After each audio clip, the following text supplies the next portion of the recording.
Hello, this is Bwana from Bwana.tv, and I have in my hand here a T-Mobile G1. This is made by HTC, and it's the flagship handset right now for the Google Android OS. And the purpose of this video is going to be the first of probably a series of mini videos. I'm going to give you my take on the T-Mobile G1 and the Android platform, and give you my perspective coming from an iPhone user, former iPhone user, and I also have some BlackBerry.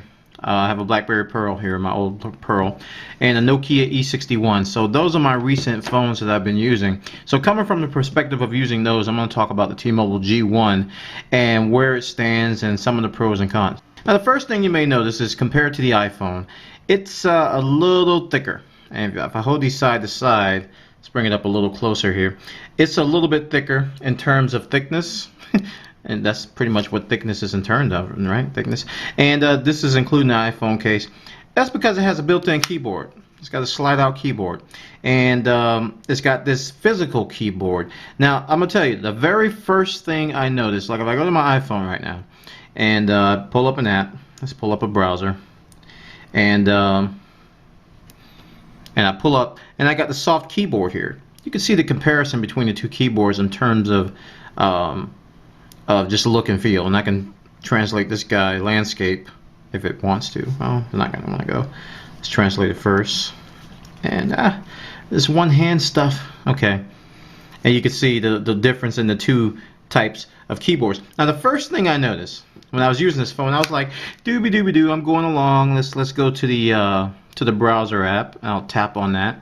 And the first thing I wanted to do was type in the URL. So as an iPhone user, naturally I went to the top and I was tapping on the URL bar. It's like tap tap tap tap tap tap tap tap. And no, that's not how you do it. You have this menu button here which brings up a contextual menu which has a go to URL, search, bookmarks, and everything like that. So when you do go to URL, okay, you can type in the URL here.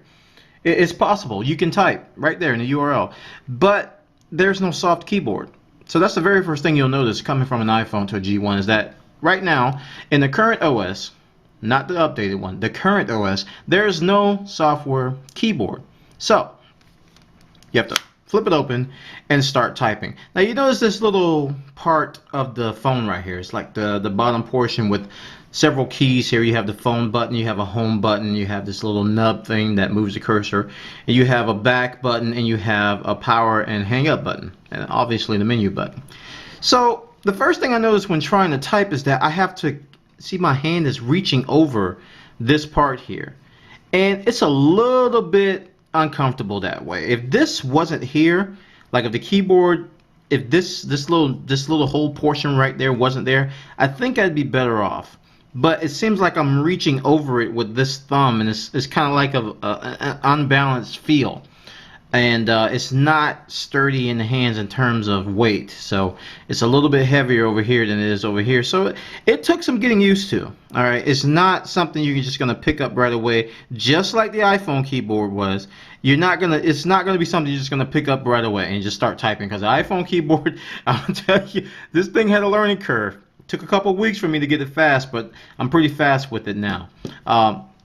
So that was my first impression in terms of the keyboard and look and feel, is that when I got into apps and I wanted to do things, I instantly wanted a soft keyboard, and I didn't have that. But Google Android update called Cupcake is going to bring that particular feature. And then there's certain people that say you have to, and I read this because I haven't used it yet, you still have to use the physical keyboard in order to use the software keyboard, which I think is kind of pointless. So I'm going to verify that if I can get Android before I have to return this. This is a review unit that T-Mobile supplied to me so that I can look at it. And I'll have to look at whether the software keyboard will work with the hardware hidden. So we'll have to check on that. But in terms of OS, look and feel, it's got a touch screen interface. It's not multi-touch, so you don't have pinch to zoom and you have other features like that. But if I were to tap on an icon here, let's see, I'll go over here to my mail. I'll go to my Gmail and bring up my Gmail conversations. It's all touchscreen, so I can scroll up and down. Very typical to the iPhone. There's no flick. There's no sense of acceleration like you have with the iPhone. You know, where you flick and it goes faster. It's all pretty standard in terms of speed from my point of view, which is not necessarily a bad thing. It's just a difference. Also, these buttons down here take some getting used to as well. I'm used to controlling things all from the touchscreen, but you constantly have to go from the hardware buttons to the software screen. You know, there's always that symbiotic relationship. You have to go from menu to bring up contextual menus. You have to go to these buttons to do certain things, home, back, and so on and so forth. In terms of Android, now this is where I was most impressed. The Android OS has some differences from other OSs I've seen in terms of look and feel and ease of use, and I really love the notification system. If I get a new email, I'm going to open up the Twitter application to demonstrate that. It's called Twidroid, and it's a free Twitter application. I'm going to be doing a full in-depth review, but I just want to show you guys the notification system because this is the thing I was most impressed with when I used this phone. So as it's coming up, there's checking, checking, checking, checking, checking, checking, ka-checking, ka-checking, ka-chur, ka-chur, ka-chur.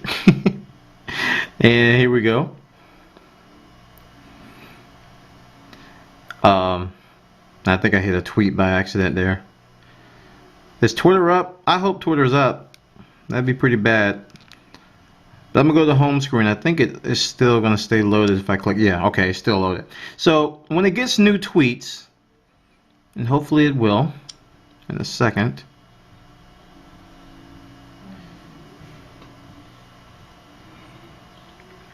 Here we go. There's my replies. This thing has been going beeping and going off all day long, and as soon as I need some notifications to come in, it won't do anything. So what I'm going to do is I'm going to go to my desktop and force it. I'm going to send myself an email. Hopefully that'll work. Let's see. Probably won't. Somebody send me a tweet if you're watching live. Let's be test. Like as soon as I need to do something, nobody wants to play with me. Alright, sent an email called test. And let's see if I get the notification here. And I guess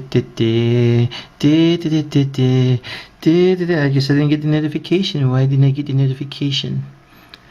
I didn't think I would have. Oh, there we go. You see that? You heard that, right? And there's a little email thing that popped up. Check this out. This is what I was most impressed with. What you do is you tap the top up here where the little notification is, and then you slide your finger down, and oh, there are the notifications.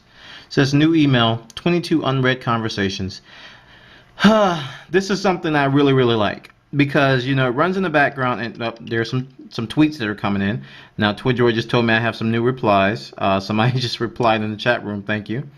And if I go to replies, I can see those. There's Tess, hello, from Brendan McLaughlin. I'm mispronouncing her name. And there's Tech Junkie, and some other people are replying as well. So that notification system is cool. It's like a pull down type of thing, and I really, really like it. So those are just some of the first impressions I had. I mean, that was after like a day of usage. Some of the things I noticed, it was the typing.